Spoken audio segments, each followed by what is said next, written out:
Welcome to the next installment of Double Down, a conference co-sponsored by the Human Services Council, the Baruch College School of Public Affairs, and media sponsors, the New York Nonprofit Press. Double Down examines the challenges facing New York's nonprofit sector, everything ranging from funding to public awareness of the good work that these organizations do. Please stay with me for the next hour for Double Down. The public perception of the nonprofit sector, shaped by media, government, and sometimes by nonprofits themselves, intensifies myths that nonprofits are state-subsidized, inefficient, and misusing government funds. Why are nonprofits, not only in this city, not only in this state, but across the country, so undervalued? Or are they?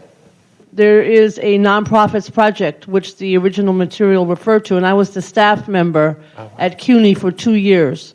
And what I learned then and what I know now, and I think one of the reasons that the glass is half full, is that even though the market share of these nonprofits is huge in terms of purchases and employment and the first time people get jobs and the number, I actually think there's like 80,000. I know you hear different numbers, nonprofits in the city of New York, if you add them all up.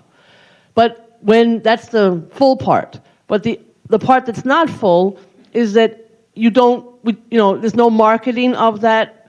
When I'm at City Hall, it's constantly, with all due respect, economic development. The major issue is how can we create jobs, and you often hear you just hear private sector. You don't hear how do we bolster the nonprofit sector to be able to create more economic development. So I don't know how much the perception. I know the facts are you have huge market share and you employ lots of people, often for the first time when you get started. That message, which is the part that's not full, does not come across. The glass half empty and nonprofits undervalued. First of all, nonprofit is a very large term. I don't think anyone undervalues NYU or Harvard University. You are not the nonprofit sector in this room. You are the human service providers. And you need to accept that and work on it and market yourselves in that way. Being part of the nonprofit sector, I think, has pluses and minuses to it. But I think you need to focus on your unique characteristics and the work you do and not lump yourself into the nonprofit sector. Second of all, are you undervalued? I don't know that you're any more undervalued than lots of other institutions and entities. Our culture is a culture that looks for bad news, conflict, scandal. It's not unique to the human services nonprofits or other nonprofits. I don't know that you are valued less than Congress or Wall Street right now. So, everyone is in a sour atmosphere and money is scarce and people are interested in bad stories. They're not interested in the valuable things that you do or that anybody else is doing. So I think I want to kind of endorse what David Birdsell said in the beginning, which is enough hand-wringing and kind of feeling sorry for yourselves. You're under stress. So are lots of other segments of the economy. The question is what to do about it. And there I'm going to echo Gale, which is you have to tout yourselves and you have to market yourselves in a sophisticated way, not going around saying how underappreciated you are, but positive, how you're helping solve problems. I think reiterating the need and how great the need is not really helpful, because then what have you guys done? Why haven't you succeeded in alleviating more of this need? It's more about that you're here to solve problems. You're not a nonprofit describes the fact of your tax status. It doesn't really describe what you do, which is provide services to human beings who are in need to help them get out of need. There's one conflict. You are a very large part of the economy of New York, although I think the other parts of the nonprofit sector are, in terms of jobs and the private economy, larger than human services. But your job, unlike some of those other sectors, is really ultimately to put yourselves out of business. It's not to perpetuate yourself and grow and take more money. It's to solve problems so that people get out of a situation of need. And so you have a little bit of a problem arguing about the number of jobs you have and you as a workforce. And I think it's important to focus on what you do for others, which is what you all know and do every day. But that's the story that I think you need to focus on. And it does mean the dreaded metrics. Okay, I come from the nonprofit sector. I ran a service provider. I also was a grant maker who gave money to many of the organizations in this audience. And it doesn't necessarily have to be numerical and it doesn't have to be perfect, but people do want to feel that there is a goal. It's not just self-perpetuating, and that the practices that you engage in actually solve problems. And that, I think, is something that this group really needs to focus on more. How do we tell our story in a positive way about how we're solving problems and meeting needs? Carol, I think we carry a different set of challenges, say, than universities and healthcare institutions, in that we are almost exclusively associated with the poor, the needy, vulnerable, homeless, people generally that the general public wants to have out of sight, out of mind. So to the extent that there's a taint, if you will, associated with dealing with poor and mentally ill and homeless people, I think it extends to our work as well, that it is not something that the general public embraces because it exposes the cracks in our society, if you will. The fact that there is such tremendous need, and you and I know each other from the 80s when homeless people were all over Grand Central and Penn Station, and once our agencies were successful in helping move people to either permanent housing or off the street, it sort of disappeared from the general public's mind. And so I think our agencies get caught up in that association. While the metrics are important, I think this certainly the human service sector and the nonprofit community already is has those metrics in place. I don't think anybody has more accountability than the human services nonprofit sector when it comes to government grants.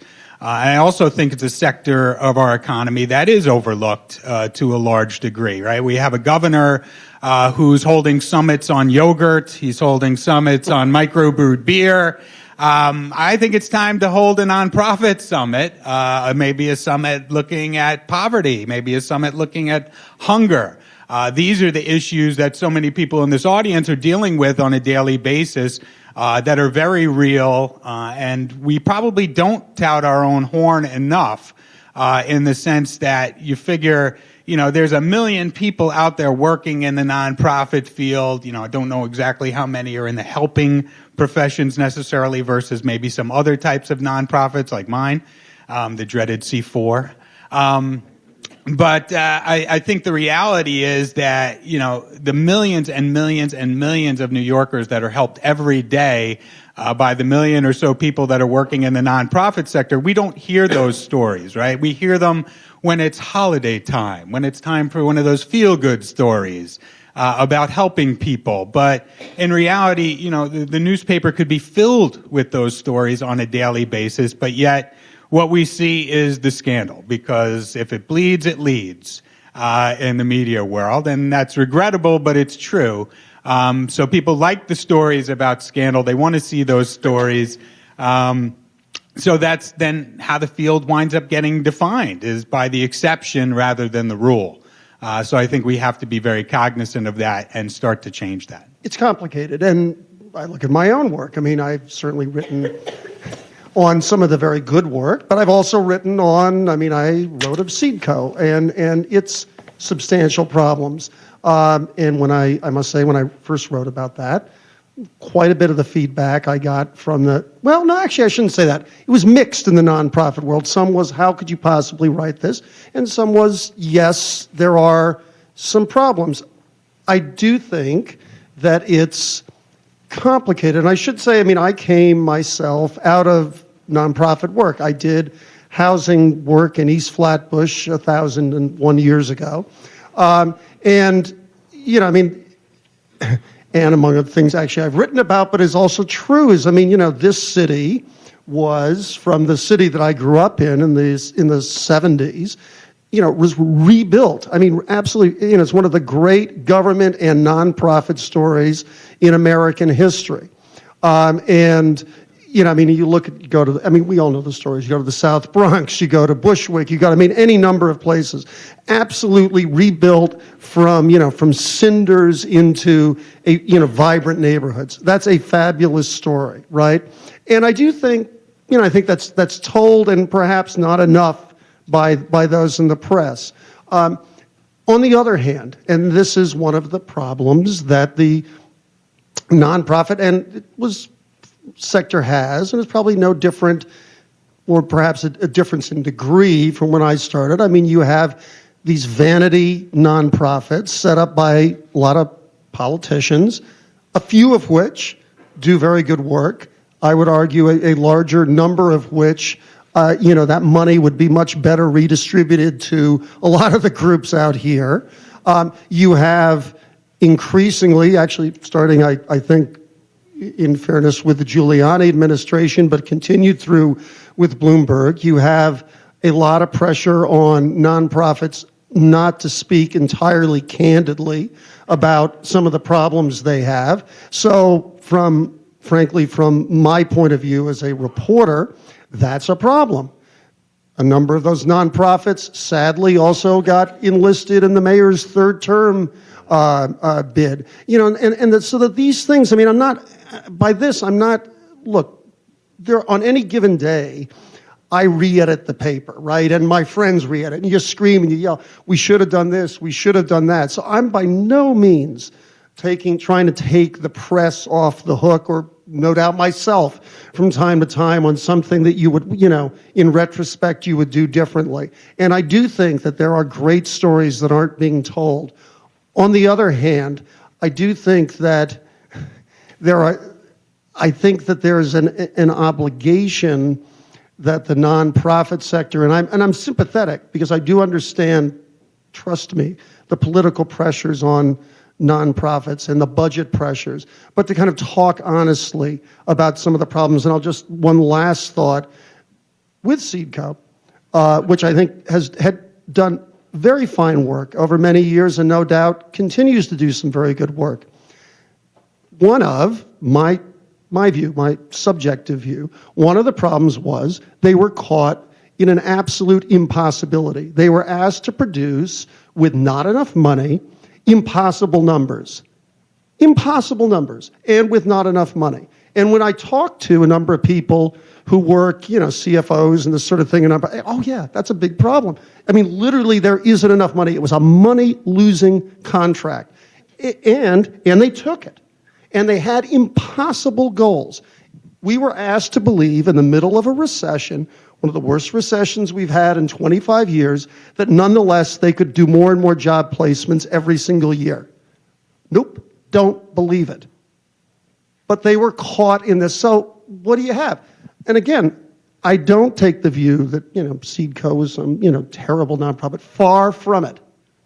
But when nonprofits allow themselves to get caught in that vice, I think you have real problems. And particularly, but even in their moment of pain, I will say this, Seedco couldn't say that, because to say that is to risk taking on city officials and saying, what you've given us is not enough money to do a responsible, legal job, the sort of job that, frankly, we, Seedco, or any number of you have done year after year after year. Truth be told, is up in the ante year after year after year. And Nancy and Carol and Ron, it's much easier for you as umbrella advocacy organizations, but if you're a provider getting the dollars and you want to have that contract year after year from this city agency, that city agency, how can you really be vocal about it? I had that problem when I was running a homeless services organization many years ago.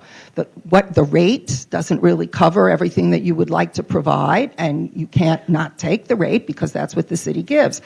All of this is a lot easier said than done. I think everybody realizes that. But I think both to the Seedco point and his larger point about self-policing, one of the ways that the human services sector can be more proactive is to self-police and is to band together. I'm not saying, it takes a lot of guts and leadership, but if, for example, all of the service providers in the performance-based contracting segment got together and really went to the city and said, we're not going to provide these services if you don't give us more realistic contracts. If the sector, instead of having people write op-eds about crooks in government, would make their own recommendations about how member items should be administered and accept that it's not that you can just keep doing it the way you're doing it and, oh, these stories are unfair, but take the initiative and say, here is how member items should be monitored, should be applied for. But when I talk to people about suggestions about that, they want to just try to keep things going the way they are and wait out the bad stories.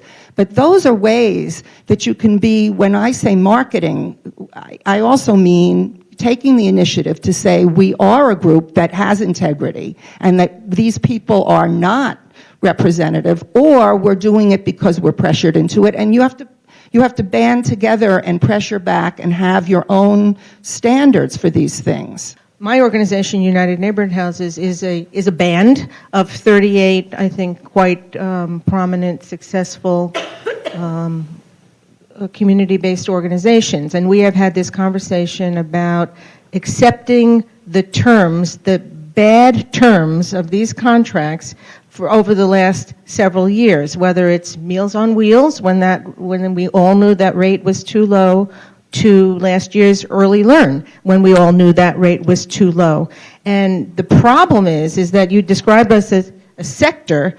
We don't act like a sector because so if our 38 agencies said, no, we're not going to take Early Learn, the reality is, or we're not going to take this crazy HRA performance-based workforce contract because we know we're going to fail, there will be 17 other agencies lined up behind us to take those bad terms and to contract with the city. So that's one of the things that mitigates against this. But what it also causes is a downward spiral. I'm looking at Valerie from CRE. How many times have you seen agencies in a downward fiscal spiral because they continue to take these contracts that don't cover their administration, that don't cover the real costs of doing this work?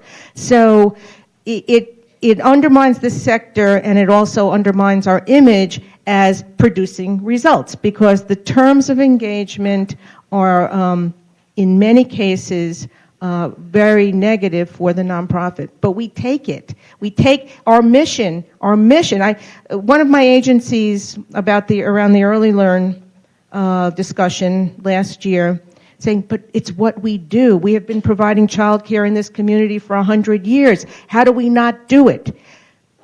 We'll see. We'll see how many of these agencies end up going out of business because of the contract that doesn't allow them to provide the service at a cost that is reasonable. So being mission driven, being mission based, sometimes creates problems for organizations. Well, I mean, I think that the notion that you can band together is, as Carol indicated, and easier said than done, because it is almost like within the budget negotiations, you are told, okay, we have $700 million or $1 billion worth of requests, just from the human services community, by the way. And then we have to end up at the end of the day with only 200 in terms of the final number that we're going to be able to put on the table to negotiate with the mayor.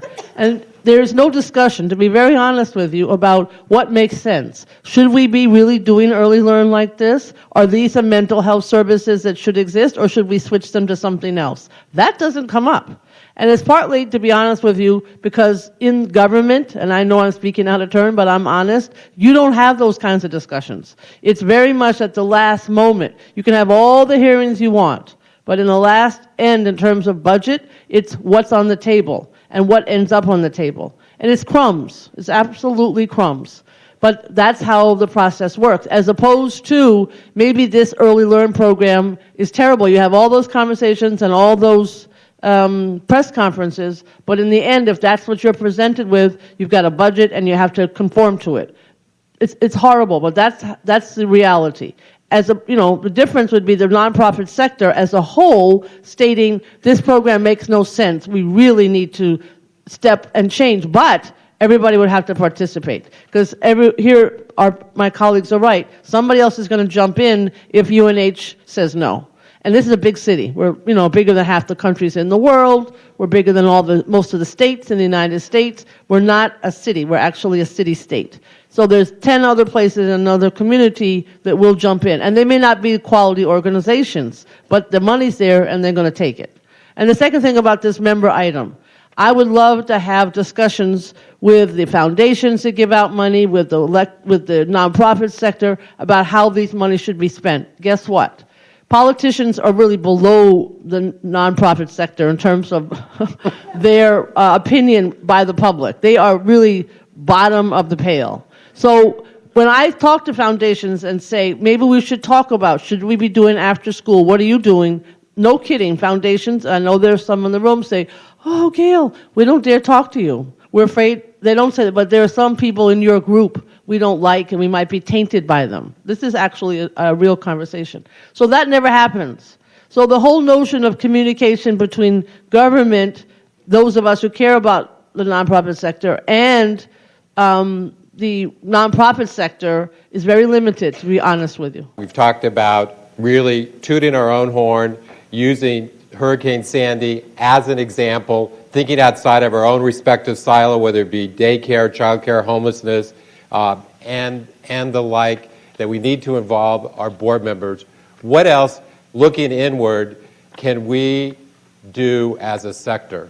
Well, the PAC is going to help if you're going to do it. I know it's quite controversial, and I know some people are scared to death of anything that has to do with politics, but I do think if the elected officials hear that there's a PAC forming with the human services or other nonprofits, however you decide you're going to do it, if you decide you're going to do it, I do think that's, as we are calling it, a game changer.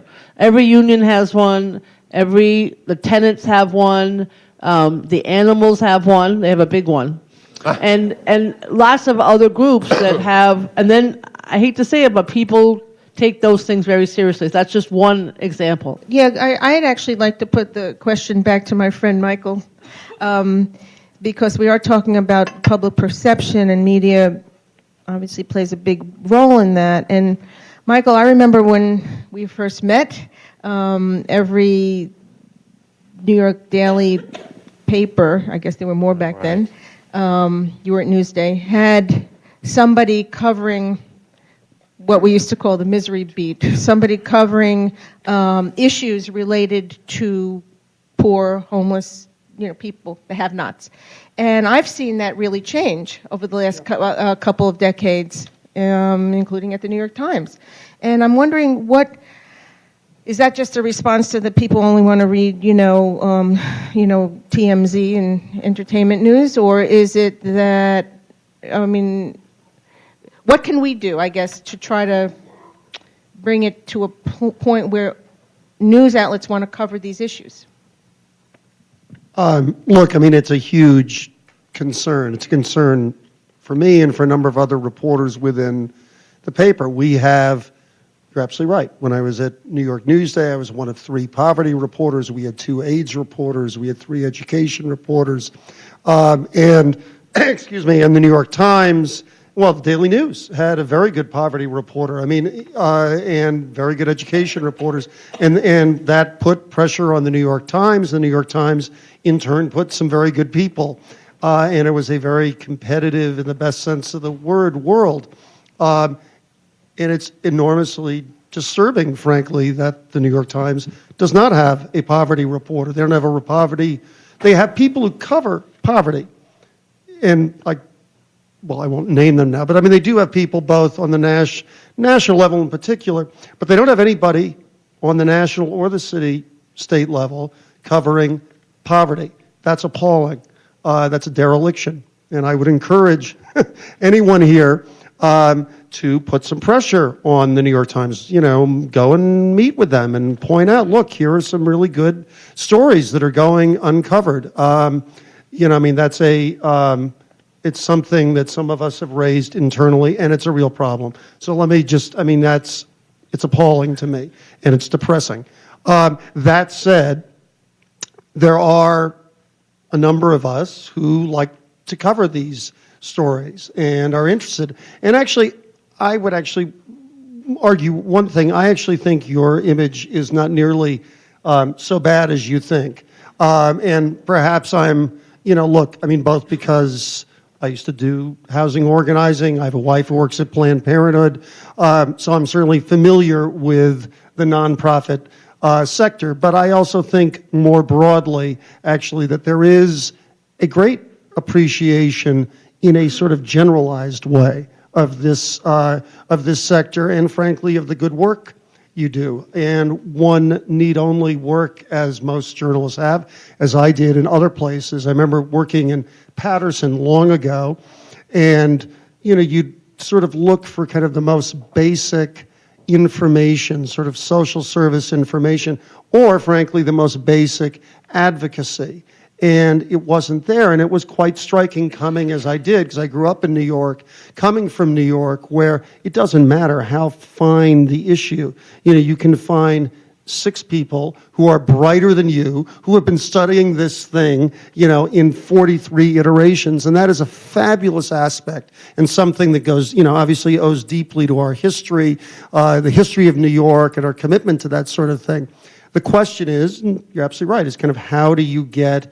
So anyway, so I don't think the overall story is quite as bad as you think, but the question of how getting us, whether it's, sort of the dinosaur media or social media, which also doesn't do a very good job on covering a lot of this stuff, with some notable exceptions. There's some really great City Limits. I could go on, but there's some really good groups that do that. But by and large, this stuff doesn't get covered, and I think it's difficult. And I guess I would just encourage, sitting down, trying to figure out, how to do this, but sitting down with identifying reporters, people who could think about this, and then also, put pressure on us.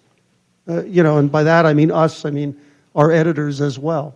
March 7th, all data will be available in the city of New York. I passed an open data bill.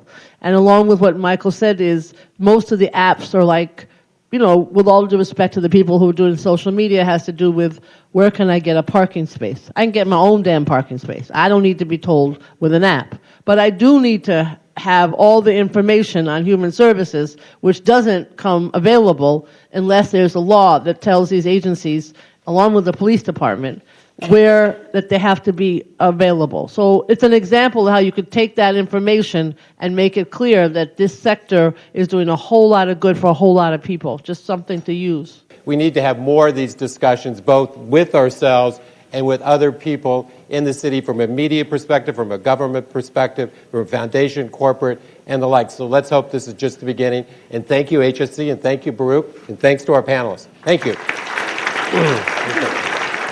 It is not an easy time in the nonprofit sector.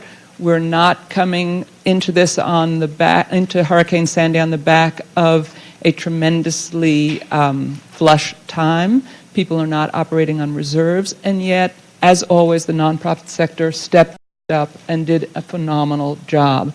How did we do? What's going on? What's different about New York? What do we do going forward? And I'm going to turn it over to you. Thank you very much, Karen. What's different about New York? I think what's different about New York is we're such a concentrated city, such density, that when issues happen here, which may happen elsewhere, the impacts are so much greater. But the point of this session is to talk about, in my point of view, how important the not-for-profit community, the NGO community is to the city. They are full partners with us, and people from VOAD and ARC and Salvation Army and many, many others know that. They work directly with us and are continuing to work directly with us. So we have a long-standing relationship. So when a Sandy occurs, an incident of significance occurs, it's pretty straightforward the way we can link to each other. We are always talking to each other, whether it's Citizen Corps Council or it's planning for the EOC, our Emergency Operations Center, or training for it. There are seats in that EOC for the not-for-profit community. I think in this incident, I don't think it's hard to say that we could not have handled this incident, even to the point we are now. We haven't totally handled it without the not-for-profit community. We need it. I had a question this morning about, we had to do, quote, we, the not-for-profit community, had to do an awful lot of stuff in our community, and you all weren't there to do it for us. Well, wake up. We're not going to do it for you. We're going to do it with you. When large things occur in a city of this size, we need everyone to weigh in on this, everyone to help, everyone to be part of the recovery, and we expect that as much as the public does. The good part about the not-for-profit community, in my view, or NGOs in my view, when bad things happen, and I always kind of go towards the American Red Cross being a good example, the public really feels comfortable when a group like the Red Cross, groups like the Salvation Army, and others, and the groups that are here, when they come in and support the recovery, because they know for sure that these are people who have an interest in their betterment, the interest in the outcome. So when we are on an ordinary day, when a 3-alarm fire occurs in the city at 3 o'clock in the morning at 3 degrees and 300 people are out in the street, OEM gets there, and our job is to make sure agencies that are there working, but that we are taking care of the other folks that need help. Those 300 residents who might need are out there in pajamas. One of the things we do, we open up a shelter, but we bring the American Red Cross in. When we do that, you see the level of anxiety drop. Robert Siebel, you were on the ground, and we'd love to hear about that and about what you saw working and not working, particularly around coordination. Well, I'm going to speak out of the experience of Catholic Charities, but I think it really parallels a lot of my sister agencies throughout the city, and I think we can feel very good about the way we responded. And I think at the core of that response was a tremendously committed staff. For us, we, as a not-for-profit, we have many responsibilities just related to the people that we're servicing, either by contract or by program in so many communities. For us, it included getting Meals on Wheels back in course. It meant home care and getting that back in commission. It meant dealing with senior centers a senior center that was washed away, a daycare center that was in the same situation. It was going to cost us about $700,000 to restore at this point. A nursing and rehab center where the staff say 2 and 3 and 4 shifts to keep the remaining 150 patients happy and cared for. Services for the developmentally disabled, all of these 24/7 responsibilities. And where we've progressed, at least in my experience, over the last 10 years, and I think it's a very analogous experience to the other not-for-profits in the city, is that we put a lot of work into disaster response where it relates to where we have programmatic responsibility for people. And that really worked. It really worked in terms of staying connected with people who are challenged with mental illness or clinics. It worked. But parallel to that, since we're neighborhood-based, as many of you are, we had to respond to what was happening in those communities. And I'd say the first week was a very lonely kind of experience. Going out there to Bell Harbor, and this is, again, for us, being in Coney Island, being in Red Hook, being in Far Rockaway, the tremendous needs that people had for the basics. The edifying aspect of it for us was not only was it our volunteers and our staff, and again it was staff from administration, wherever somebody could do it, they did it, and it was tremendously generous. But at our side were the people from those neighborhoods, volunteering to help their neighbor, and that is something I couldn't have predicted. But when I visited sites, it was community-based people who lived in those communities who are really working on it.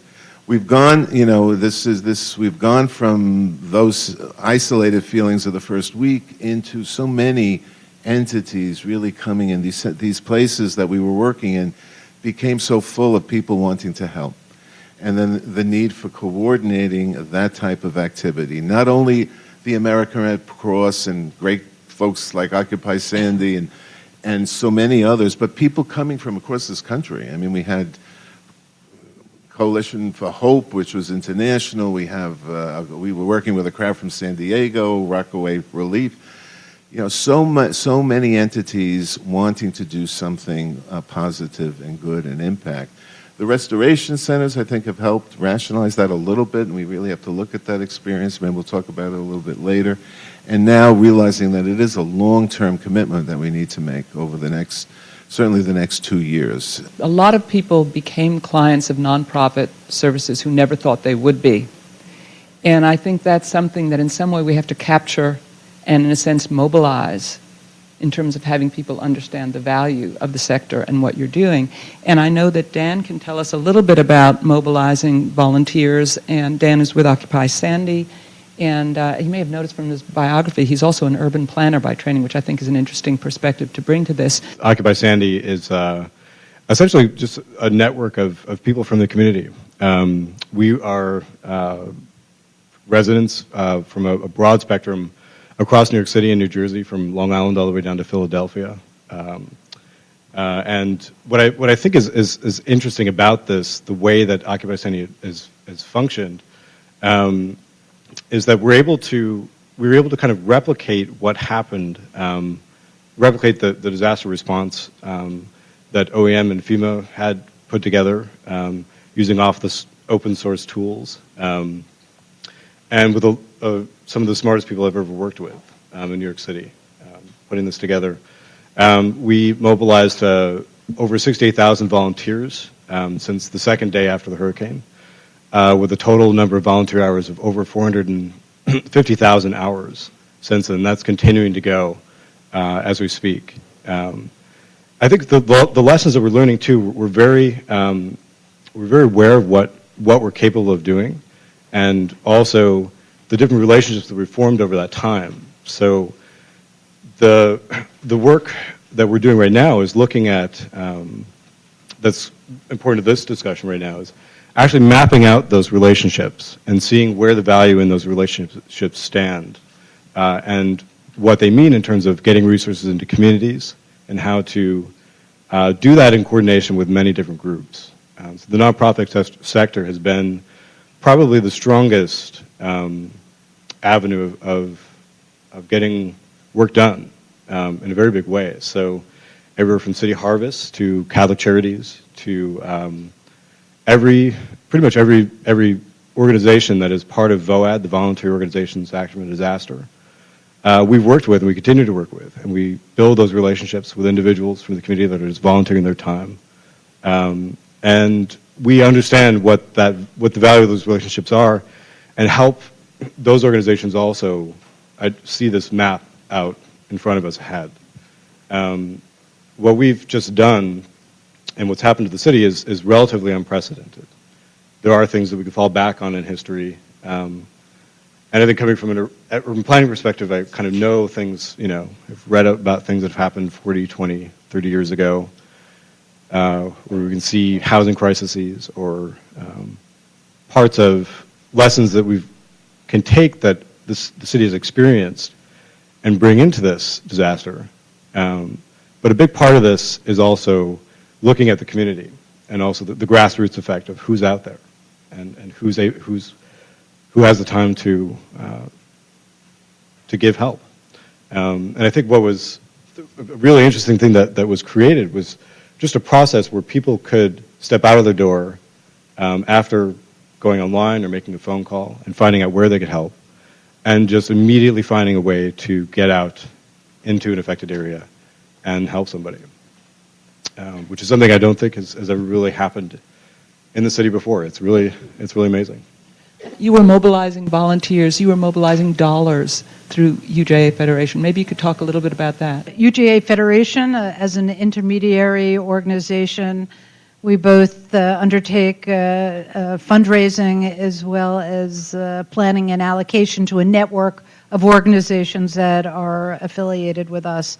And thus, immediately on the heels of Hurricane Sandy, we went to our board of directors to get approval to allocate $10 million from our endowment as direct relief to those who are impacted and a source of support to our network of agencies. And we also launched a relief campaign and raised an additional $5 million, of which we allocated almost all of that to date. And I think that we often say that if we weren't, as a network, constructed on September 10th, we would not have been available to support families impacted on 9/11. And I laud the not-for-profit community, being as stalwart as everyone is, to be those essential platforms to respond during times of crisis. And so therefore,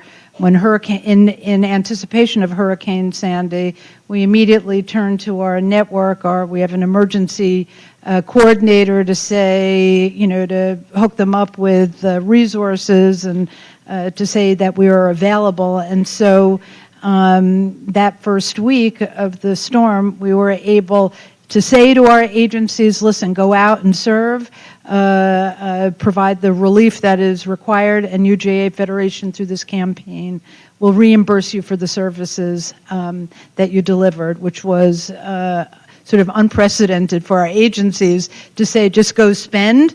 And within the first 2 weeks, we made $36,000 available without just sending checks to the agencies to say, might this be useful? How will it be useful? You'll tell us later in terms of its use.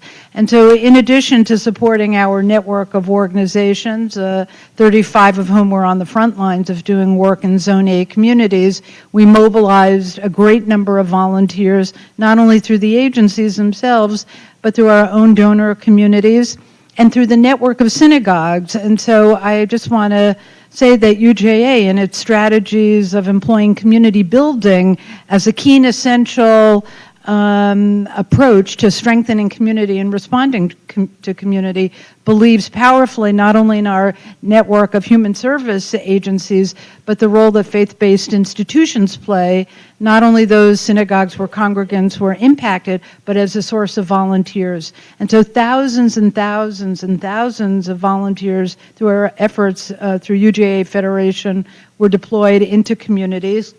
And our agencies were the frontline providers to help in that mobilization.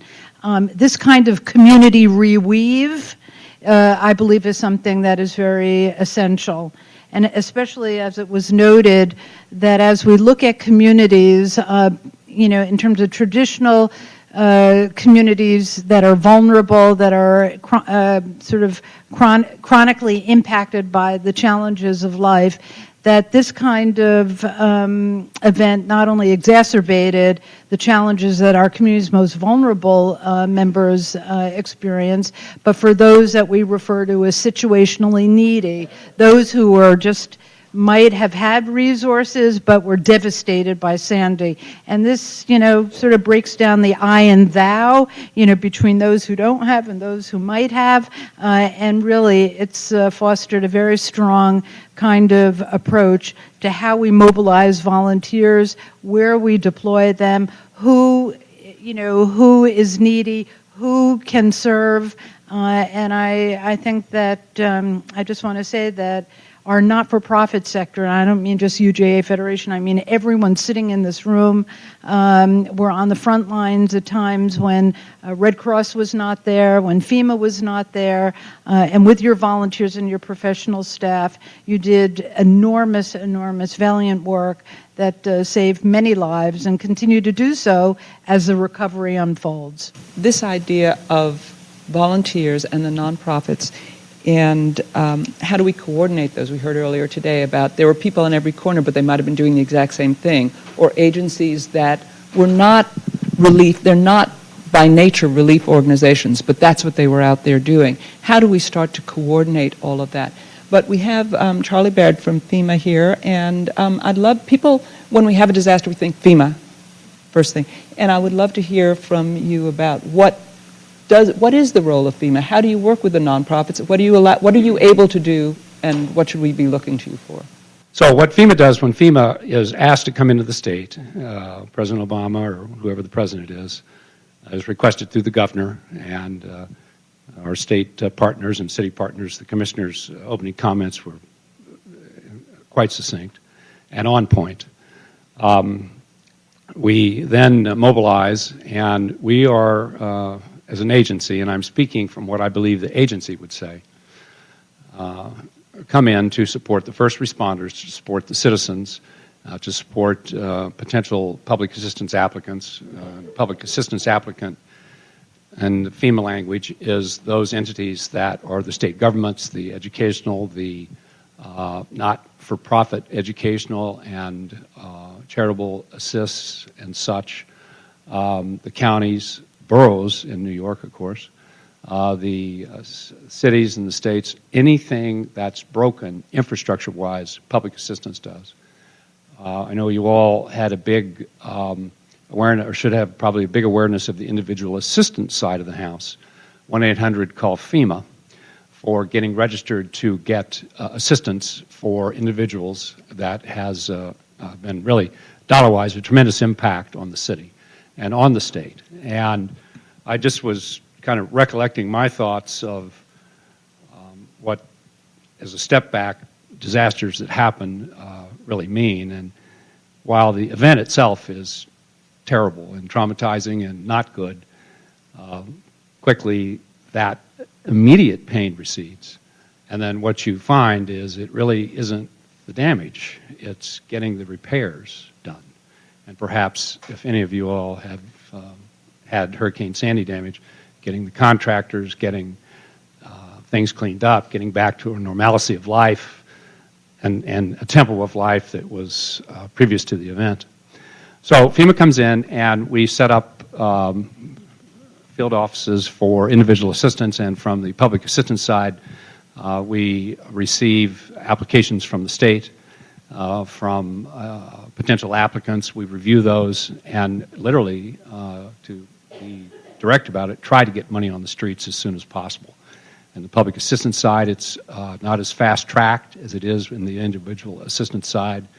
And speaking relatively to nonprofits, because it is an administrative process, it isn't the fastest process out there, unfortunately. A lot of that is the legislation that's involved, the necessity of understanding what the hurricane damage was and the impacts, reducing it to writing, agreeing to what the damage was, agreeing to what the costs were, and agreeing what the repairs are. As I call it, scope of damage, scope of repairs, and scope of costs. So in that process, ultimately money is determined. It's a performance grant. The repairs are made based on what is estimated to be the situation. The money is allocated to the state. The state allocates the money down to the individual applicants. In this case, for New York City, the commissioner will be overseeing a lot of money on behalf of the city and all of the environs within the city for city infrastructure and city-associated sub-applicants, I guess would be the best thing to say. One thing I do think that we as philanthropies need to look at is this whole issue of the idea that communities that had robust infrastructures did better than others. And I think that there's something that can be done with technology and geographic mapping around that, because we all have neighborhoods that we do not fund in, or when we get requests, they are not strong enough, they don't get the kind of money. We need to be looking at that, and what do we need to do, either to build capacity in those communities or to partner, have organizations partner in a way that communities are not out there by themselves, because it's evident that that has been a problem. And I think that's something that Philanthropy New York and the Foundation Center could take on in some way, so that we have a better sense of where dollars are going and where they aren't and where they're needed. I remember when we were doing the out-of-school time work, and DYCD was layering poverty data on service data and then seeing where did things need to be built. We have a few minutes left. We should get closing statements.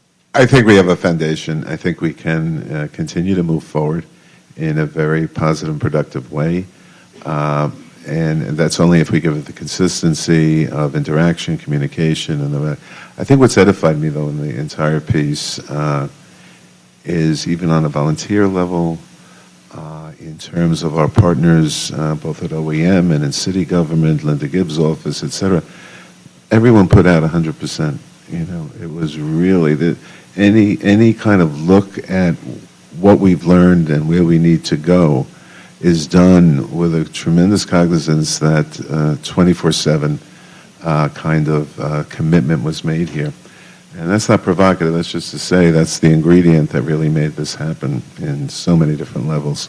One of the things that I've noticed, I wasn't really involved with Occupy Wall Street.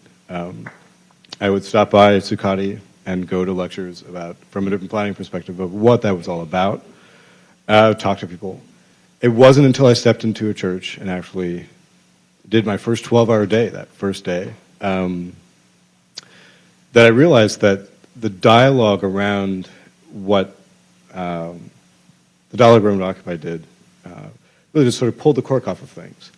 And over time, over a year, matured into a way where I think it sort of set this new level of tolerance and understanding within the dialogue in our communities today. And we're seeing that take place. Occupy is here. I'm here representing Occupy Sandy, but also, I guess, a number of voluntary organizations across the city too, speaking about what our experiences have been. And I think that dialogue maturing over time is something that we really should take back as a New York story. This is New York standing up and really coming together. We all can walk out of our homes and into our communities and actually get out there and do something. And how do you actually get out there and just build that?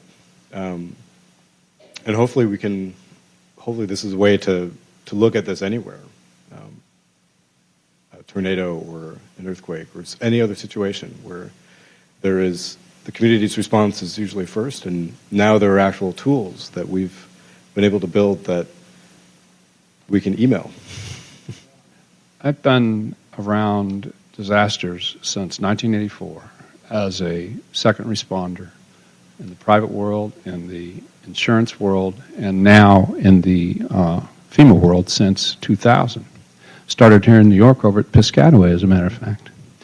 And what I've seen is that there needs to be, rather than this vertical integration, horizontal crosswalk to a pyramid central point at the top, sort of maybe like what Red Cross does for individuals, but what PNPs could do for disasters.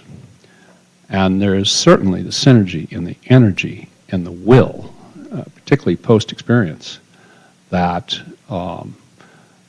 would bring together the type of structure that the commissioner would have to have, what governments would have to be able to work with and have that credibility and that foundation where the keys are already in the ignition and all you got to do is just turn them on. And that would support the cycle of preparing. I've referenced the Mormon example in other conversations. They're very, very good at literal warehousing. Oh my goodness, their baseline is be ready for a year. I'm not Mormon. I'm not selling to Mormons, don't get me wrong.